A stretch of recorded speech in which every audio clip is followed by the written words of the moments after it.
തിരുവനന്തപുരം പേട്ടയിൽ നിന്നും കാണാതായ 2.5 വയസ്സുകാരിയുടെ യഥാർത്ഥ രക്ഷിതാക്കളാണോ ഒപ്പമുള്ളത്? ഇക്കാര്യത്തിൽ തുടക്കം മുതൽ പോലീസിന് ചെറിയ സംശയമുണ്ട്. കുട്ടിയെ കാണാതായ സംഭവത്തിൽ ദുരൂഹത തോന്നിയതോടെ പോലീസ് DNA പരിശോധന നടത്താൻ തീരുമാനിച്ചു. ഇതിനായി കുട്ടിയിൽ നിന്നും മാതാപിതാക്കളിൽ നിന്നും ശേഖരിച്ച സാമ്പിൾ ഫോറൻസിക് ലാബിന് കൈമാറി.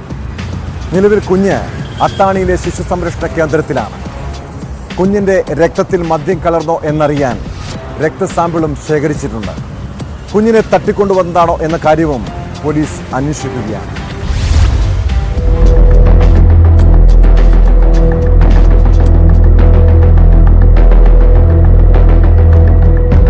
രണ്ടര വയസ്സുകാരിയെ രക്ഷിതാക്കൾക്ക് വിട്ടുകൊടുക്കും മുൻപ് DNA പരിശോധന നടത്താനാണ് പോലീസിന്റെ തീരുമാനം.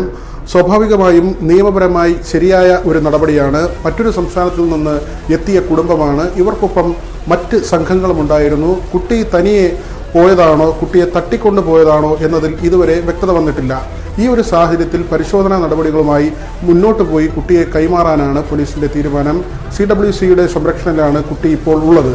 അതേസമയം കുട്ടി എങ്ങനെ ഈ കാനയിലെത്തി എന്നത് സംബന്ധിച്ചുള്ള കാര്യത്തിൽ ഒരു വ്യക്തതയും പോലീസിനില്ല.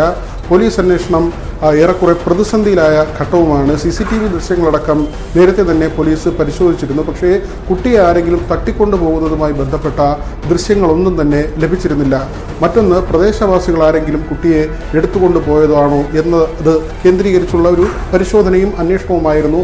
അക്കാര്യത്തിലും വ്യക്തതയില്ല. ആരെങ്കിലും കുട്ടിയെ വളർത്തുന്നതിന് വേണ്ടി കൊണ്ടുപോയതാണോ എന്ന തരത്തിലുള്ള ചോദ്യങ്ങൾ ഉയർന്നിരുന്നു. പക്ഷേ അവിടെയും പോലീസിന് കൃത്യമായ മറുപടി നൽകാൻ കഴിഞ്ഞില്ല. റെയിൽവേ ട്രാക്കിലെ മെറ്റലുകളിലൂടെ ഇഴഞ്ഞോ നടന്നോ ഈ കാടിനുള്ളിലൂടെ കാനയിൽ കുഞ്ഞ് ഇറങ്ങാനുള്ള സാധ്യത അത് പൂർണ്ണമായും തള്ളിക്കളയുകയാണ്. അല്ലെങ്കിൽ അങ്ങനെ ഒരു സാധ്യത ഉണ്ടെങ്കിൽ തന്നെ കുഞ്ഞിന് അവിടെ എത്താൻ കഴിയുമോ, പരിക്കേൽക്കാനുള്ള സാധ്യത, എന്തുകൊണ്ട് കുഞ്ഞിൻ്റെ ശരീരത്തിൽ ചതവോ പാടോ മുറിവോ ഉണ്ടായില്ല തുടങ്ങിയ ചോദ്യങ്ങൾ ഒരു വശത്ത് ഉയരുകയും ചെയ്യുന്നു. അതുകൊണ്ട് തന്നെ കുഞ്ഞിനെ ആരെങ്കിലും അവിടെ ഉപേക്ഷിച്ചതായിരിക്കും എന്ന തരത്തിലുള്ള നിഗമനങ്ങളും സംശയങ്ങളും ആണ് ഉയർന്നു വരുന്നത്. ഇക്കാര്യത്തിലൊക്കെയുമാണ് മറുപടി ലഭിക്കേണ്ടത്.